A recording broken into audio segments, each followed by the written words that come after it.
안녕하세요. 목노점 철수예요. 자, 오늘 갑자기 이렇게 오프닝을 찍게 됐는데 회사 화장실이에요.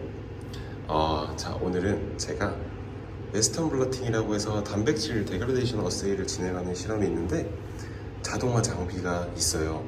그래서 그 자동화 장비를 이용한 데그라데이션은 어떻게 실험을 진행할지 한번 담아보도록 하겠습니다. 오랜만에 영상을 찍어서 참 어색해요. 어떻게 해야 될지도 모르겠고 오늘 잘 담아보도록 할게요. 회사 화장실이에요. 이제 출근을 해서 실험 준비를 하기 위해 가운을 먼저 입었어요. 저는 이상하게 영상 촬영한다고 생각도 안 했는데 차려입는 척을 했죠. 먼저 실험실에 앉아서 이렇게 장갑을 끼고 준비를 하는 중에 있습니다. 자, 이제 실험을 하기 위해서 튜브를 준비합니다. 저 튜브에 샘플들을 넣어서 섞어줄 거예요. 이제 저 튜브에다가 보이시죠? A4 용지에 미리 어떤 거를 넣을지 적어둔 것을 준비를 합니다.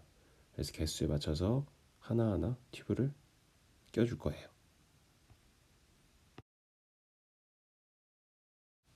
하나하나 수작업으로 이렇게 또 작업을 진행을 해야 돼요. 중간중간 카메라도 봐주고 잘 찍히고 있나 확인도 해야겠죠?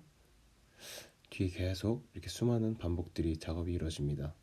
이게 제일 귀찮아요. 또 하나하나 레이블링도 해줘야 되기 때문에 그래도 뭐 헷갈리지 않게 하려면 뭐 열심히 해야겠죠? 자, 이렇게 튜브 준비가 끝나면 그 위에다가 제가 어떠한 샘플들을 넣어야 되는지 하나하나 써줘요. 여기서 하나하나 뭐 귀찮기도 하겠지만 안 헷갈리게 써주는 게 제일 중요하죠.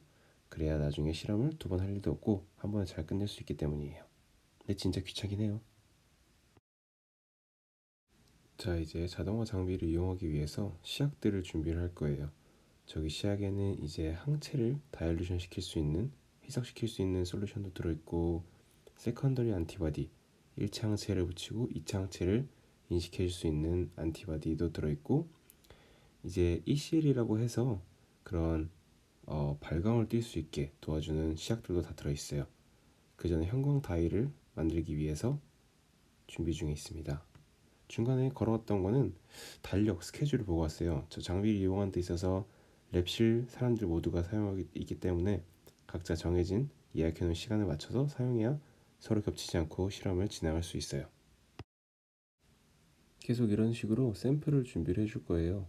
먼저 다이를 넣어주고 그 다음에 단백질, 웨스턴 블러팅은 단백질의 이제 익스프레션을 보는 거기 때문에 단백질을 넣어주고 각각 그 용량을 맞춰서 뭐 마이크로리터당 몇 마이크로그램이 들어가는지 동일하게 맞춰서 넣어준 다음에 샘플 버퍼로 희석을 시켜서 파이널 볼륨을 맞춰줄 거예요. 각 샘플마다 볼륨이 맞아야 동일하게 들어갈 수 있기 때문이죠. 그래서 이 작업을 계속 반복하는 겁니다. 다이를 넣어주고 단백질을 넣어주고 샘플 버퍼를 넣어줘서 동일할 수 있도록 맞춰주는 작업을 쭉 하는 중에 있어요. 모든 샘플을 해줘야 되기 때문에 헷갈리지 않고 중간중간 내가 제대로 넣고 있나 확인을 해주면서 하는 게 제일 좋습니다. 이렇게 샘플을 다 섞어준 다음에 센트리퓨지를 통해서 한번 다운이 될 수 있도록 벽면에 붙은 시약들이 바닥에 모여서 모두 골고루 붙을 수 있도록 센트리퓨지를 한번 살짝 식혀줄 거예요. 지금 24개 샘플을 넣고 스타트. 이제 기다리는 동안 멍 때리고 왔다 갔다 춤추고 목 풀고 시간도 보고 이제 다음 스텝을 어떻게 할지 생각도 하게 됩니다. 그때 이렇게 원심 분리를 살짝 돌린 다음에 이 샘플들을 다시 꺼내서 춤추고 있죠. 아주 신났어요. 중간중간 몸도 풀어주고 아주 몸치에 몸치 이렇게 티가 나네. 자, 이제 샘플들을 센트리퓨지에서 꺼내고 있어요. 하나하나 조심해서 꺼내야 돼요. 왜냐면은 기껏 돌렸는데 툭 하고 떨어지면서 샘플이 이제 안에 있는 게 안에서 굴르면은 아유 또 저 작업을 해야 되고 기다려야 되는 게 되게 귀찮아요. 이제 저 샘플들을 모아서 다음 스텝으로 이동해 주게 됩니다.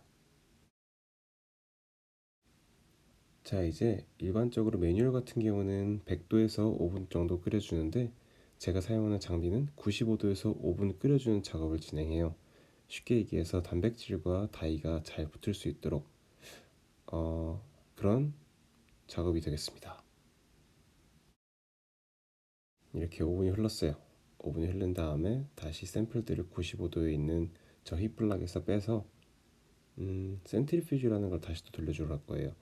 왜냐면 끓으면서 샘플들이 벽면, 튜브 벽면에 타고 올라가서 볼륨이 안 맞기도 하고, 똑같이 동일한 볼륨을 맞춰주기 위해서, 즉 살짝 증발한 애들을 다시 바닥으로 모아주기 위해서 센트리퓨즈라는 작업을 할 거예요.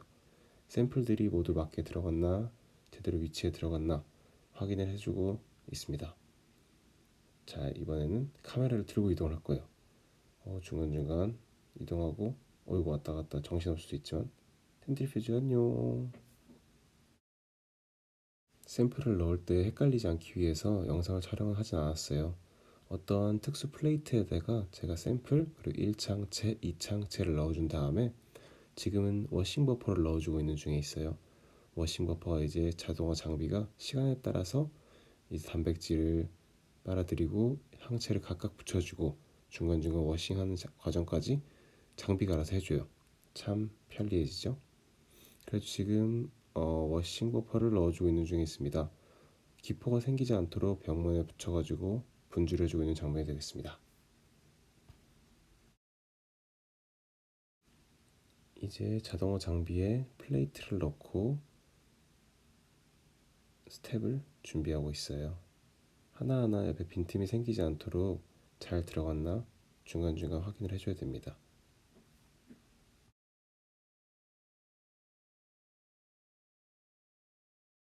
자, 이제 컴퓨터에다가 어떠한 샘플인지, 그리고 각각 위치에 어떠한 농도로 들어가 있는지를 입력해주고 있어요. 결과가 나왔을 때 분석을 하기 위해서죠. 이제 나중에 결과를 보고 어떠한 농도에서 얼마큼 데칼리전이 되었는지 확인하기 위해서예요. 이 작업을 제대로 해주지 않으면 나중에 결과를 보고 이게 뭐였는지 헷갈리게 되겠죠. 이제 모든 세팅이 끝나고 스타트를 누르면 장비가 실험을 시작합니다. 이제 단백질을 붙이고 1차, 2차 항체를 붙인 다음에 워싱까지 끝내서 디텍션을 하는 과정을 저 장비가 자동적으로 해주는 거예요. 참 편리하죠?